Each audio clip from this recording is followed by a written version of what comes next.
আসসালামু আলাইকুম। আশা করি সবাই ভালো আছেন। প্রিয় ভিউয়ার্স, আপনারা দেখা আমার শাহেদ তাই সার মারা জমিন। শাহেদ কি তা করো বা? ভাই সার মারলাম গাছ হোক। তো প্রিয় ভিউয়ার্স, আসলে শুকনার সিজন আসার সাথে সাথে গাছও সংকট দেখা দিছে। তো আমরা ওদৌকা ইউরিয়া সার দিলাম গাছ লম্বা হওয়ার লাগে। আর একটু হইলে একটা জার্মান গাছ ওদৌকা পুরাটা আমার জার্মান গাছ আছে। ওদৌকা ওদৌকা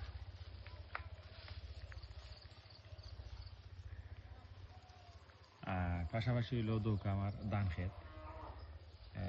ও আইলটাকেও দৌকা কুটা মারা আছে, তারপরে ও দৌকা কুটা মারা আছে, ও দৌকা কুটা মারা আছে। এইগুলো হইলো আমার ধান ক্ষেত। তো বিষয় হইলো এখন শুকনার সিজন আইছে, আমরা গাছের উপরে বেশি নির্ভর না হইয়া আমরা খড় এবং দানাদার হানির উপরে কিছু নির্ভর হইনি, যাতে করে আমরা যে গাছের যে সংকটটা এটা আমরা কাটিয়ে উঠাইতে পারি। আর প্রচুর খামর চাপ, আমরা ধান কাটলাম, এখন ধান কাটার সময় ওই হিসাবে আমরা গরুর প্রতি বেশি মনোযোগ দিতে পারলাম না। 15-20 দিন চাইব, তারপরে ইনশাল্লাহ আমরা আবারও ফার্মের প্রতি মনোযোগ দিব। সব ভালো থাকুক ইনশাল্লাহ। আপনার গাছ থাকলে হলা মাঝে মধ্যে পানি দিবা, ইউরিয়া সার দিবা, শুকনার সিজন যেহেতু আসছে, তাহলে আপনার গাছও সংকট হতে পারে। আসসালামু আলাইকুম রহমতুল্লাহি ওয়া বারাকাতুহু।